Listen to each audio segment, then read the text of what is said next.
So the last time I was in this house, I actually filmed a scene down in the basement. I didn't use it though. I decided it wasn't toy centric enough, so I cut it out. And then, in conversations with Tulga on the Rebel Scum forums pages, Tulga's one of the biggest supporters of it. Always gives great feedback. So I thought, you know what? I am going to go back and reshoot in the basement. I've got a better story or two that's maybe a little more toy centric this time. So we're going to go down to the basement and check that out.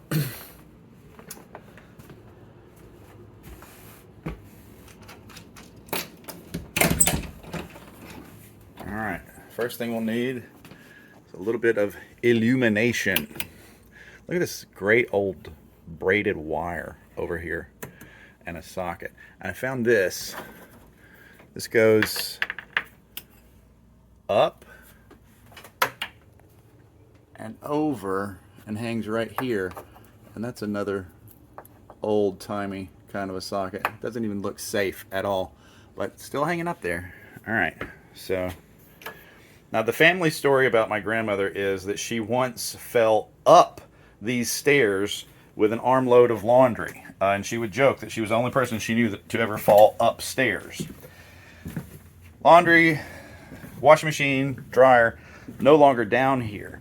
But I'll show you this. This is where they would have been. And there was always a big tub right here of lye soap, like homemade lye soap. And she would warn me, don't touch that, because if you touch that and touch your eyes, you'll be blind. Look, here's another old-timey power socket hanging from the ceiling. But what I wanted you to see was this telephone. So my dad installed this in the 60s. It's just nailed up there on a piece of wood hanging down from the overhead rafters, and it's still functional. So I don't know if you can hear the dial tone.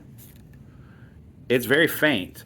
But here's this old rotary phone that's been here since before me. And this was so if she was down here doing laundry, they could get a hold of her, and not risk her having to run up the stairs and fall again. So anyway, I remember cabinetry here. I remember my grandfather cleaning fish here when we would go fishing, specifically catfish. Now, a lot of it is level. And you've got the doors there. My uncle used to park his boat right here in this space, a boat on a trailer that he would take to, there's a lake about an hour from here. Sometimes he would go to. So, I don't remember this pegboard with these numbers on it. And I don't see any keys on it. Interesting. But the boat usually occupied this space. And as you can see, then the rest of it was never hollowed out quite as deeply. Some of it was bricked over here, and so there was like a partial floor to it, and then a lot of it was just earth and dirt and everything. Now, it's much more cleaned out now than I've ever seen it, even though there is, some stuff down here. But there was always interesting things to explore. Look, old-timey Coke bottles. Saw a milk bottle down there earlier. Clawfoot bathtub. Haha. So, in the 80s, we'll say, 70s or 80s, one Christmas, we were here. I know Sean was here. And I got this idea to build a life-size Rudolph. Okay?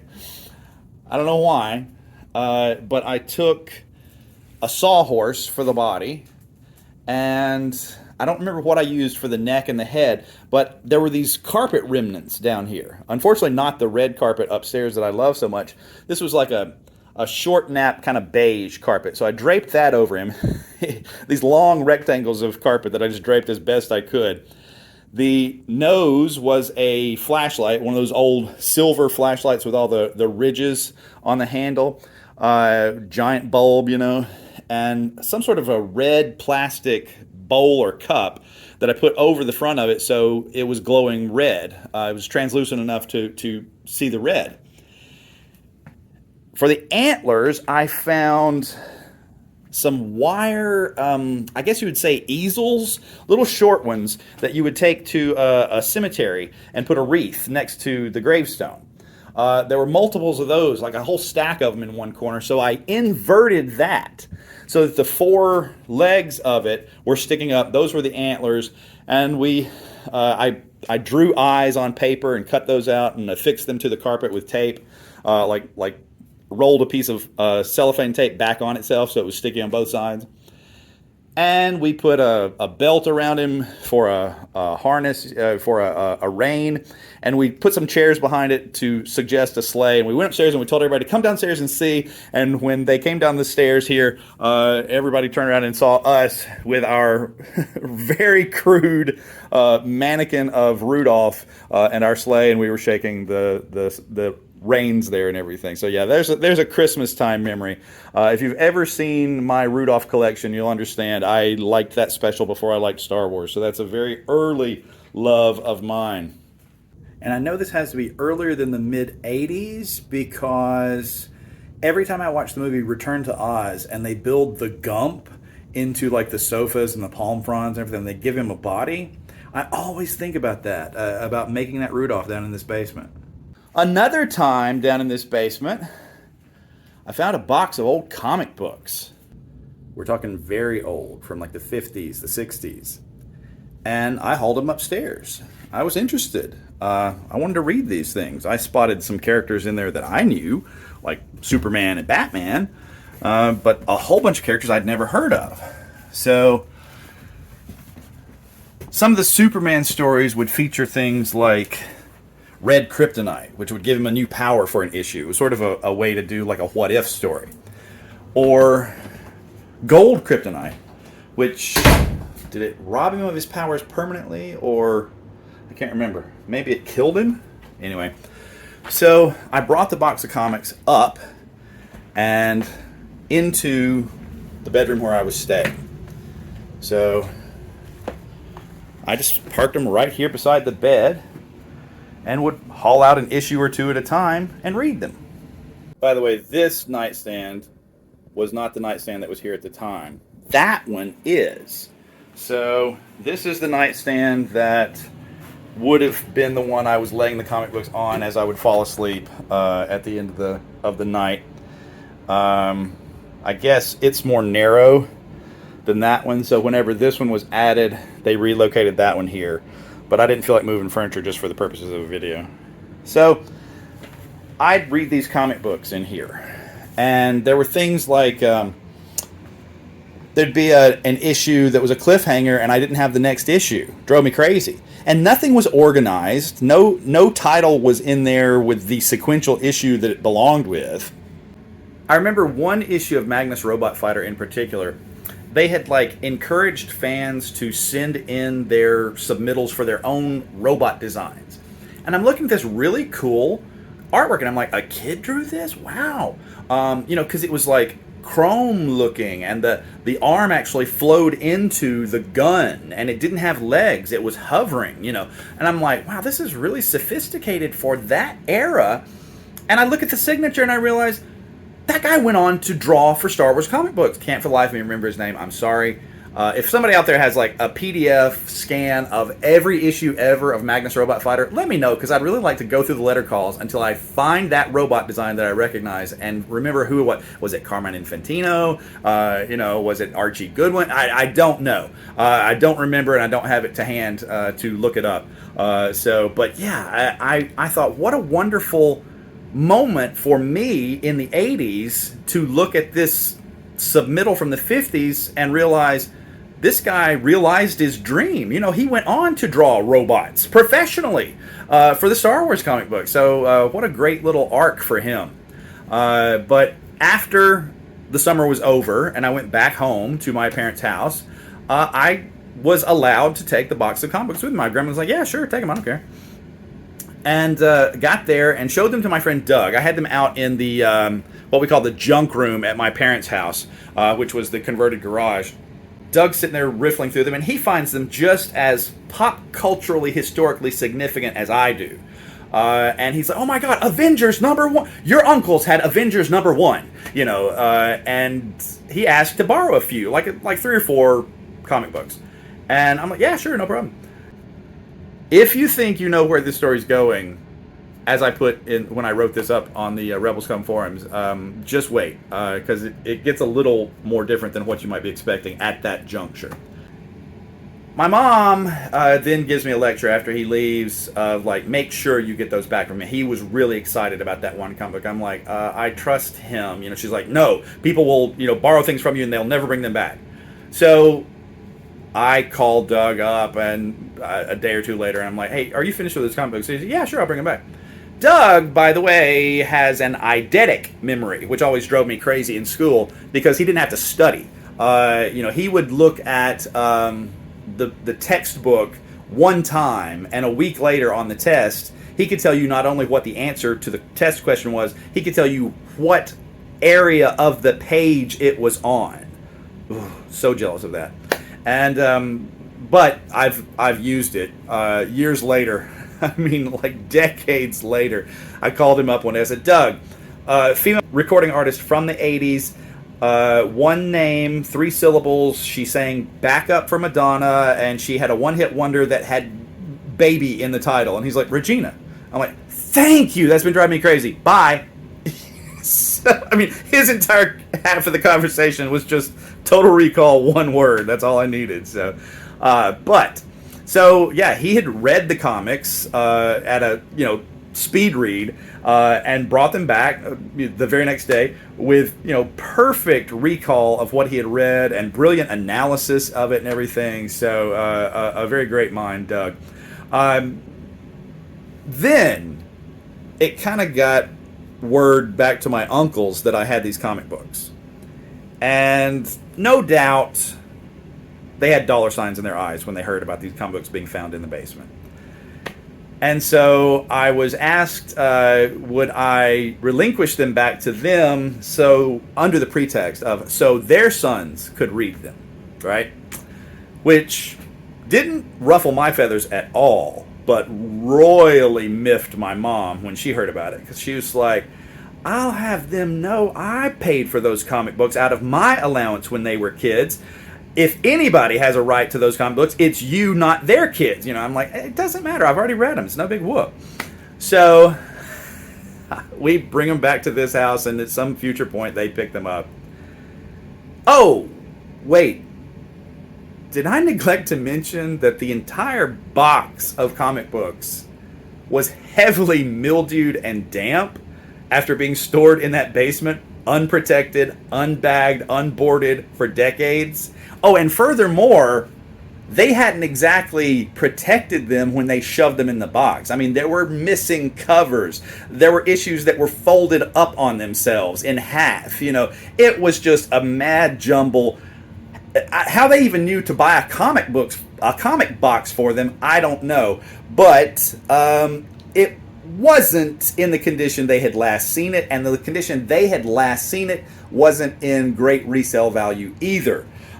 So probably nothing financially profitable came from them getting their old comic books back, if that was what they had wanted them for. Now let's flash forward to 1992. I know it had to be at least 92 because I already owned a video camera, which I bought with my graduation from college money. So we go to visit his family in Houston, Texas. And the people on this trip are my mom, my dad, my grandmother, and my twin niece and nephew. Possibly my sister. Although I may be conflating 2 trips, one to Nashville when we went to the Parthenon, and my sister was at that one, and one which was the trip to Texas, which she might not have gone on. But anyway, so while we're there, the reason I know I had a video camera is my niece was poking around in Todd's bedroom, and I saw her in there, and I snuck to the door with my camera and was filming her, and she was just exploring. She was looking at this and she was looking at that, and she caught a glimpse of me out of the corner of her eye, and she goes, I thought you was Todd. But my uncle is talking to the niece and nephew, and he goes, "Hey, do you like Star Wars toys? I think there's a big box of Star Wars toys up in the attic. And there's this character, and there's Darth Vader, and there's Luke Skywalker, and there's a Millennium Falcon."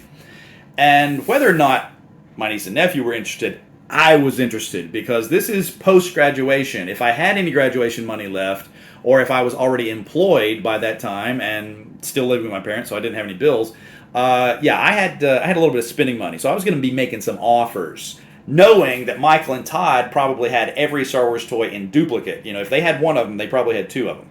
So he and I climbed the ladder. We go up to the second story. We pull down the ladder, just like the ladder you see in Christmas Vacation that hits Chevy Chase in the face. It's that kind of a ladder. We pull it down. We creep up to the attic, and he's, there first. And so I'm kind of peeking around his torso. He's already up, and I'm just barely over the rim.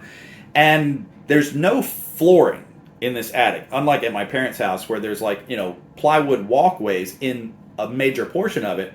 Up there, it's just the exposed joists. I've learned the word joist because I once stepped off of a joist and put my foot through my parents' attic. I was up there helping run ductwork, and I was afraid of this happening, so I was actually going like a monkey, keeping one hand on the overhead, diagonal beams at all times. And so my foot hit a joist, but it was very slick with insulation, and slipped past it. The toe of my sneaker slipped past it, and I put a foot through right over one of my mom's good chairs. So insulation and sheetrock and popcorn and whatever all this is falls onto the seat of one of the good chairs. Everybody's like, "Are you okay? Are you okay? You're fine? You didn't get hurt?" I'm like, "No, I'm okay." So yeah, look what you did to the chair.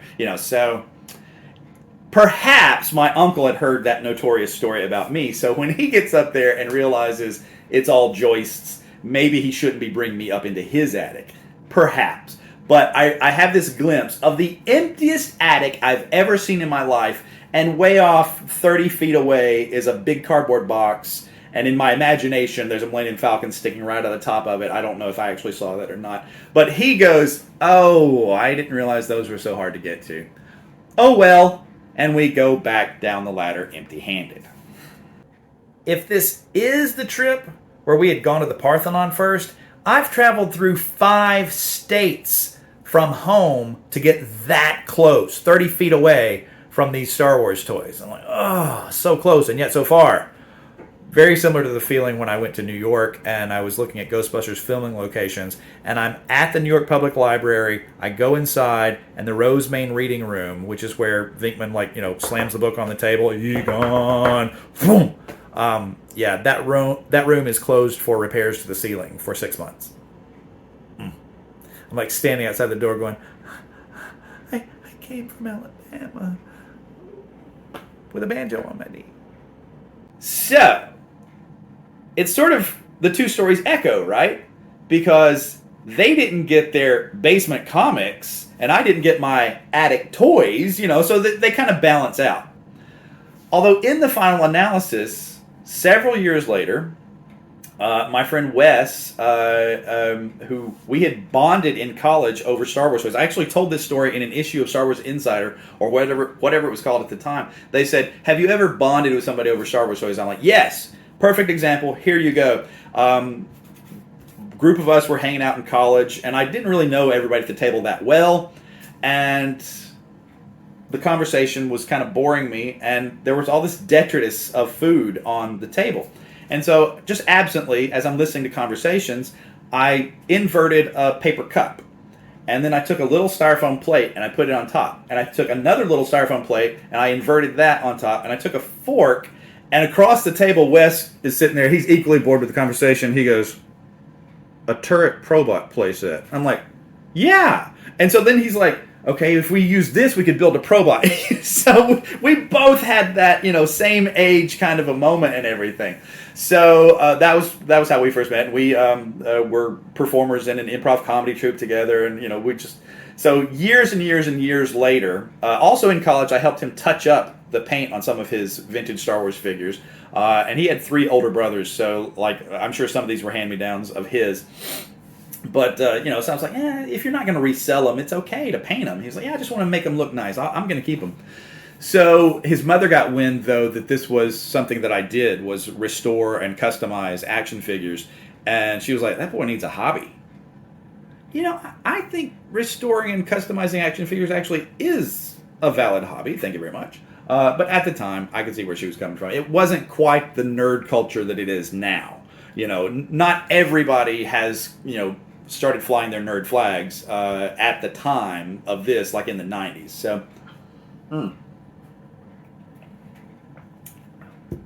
So then, Wes was moving houses.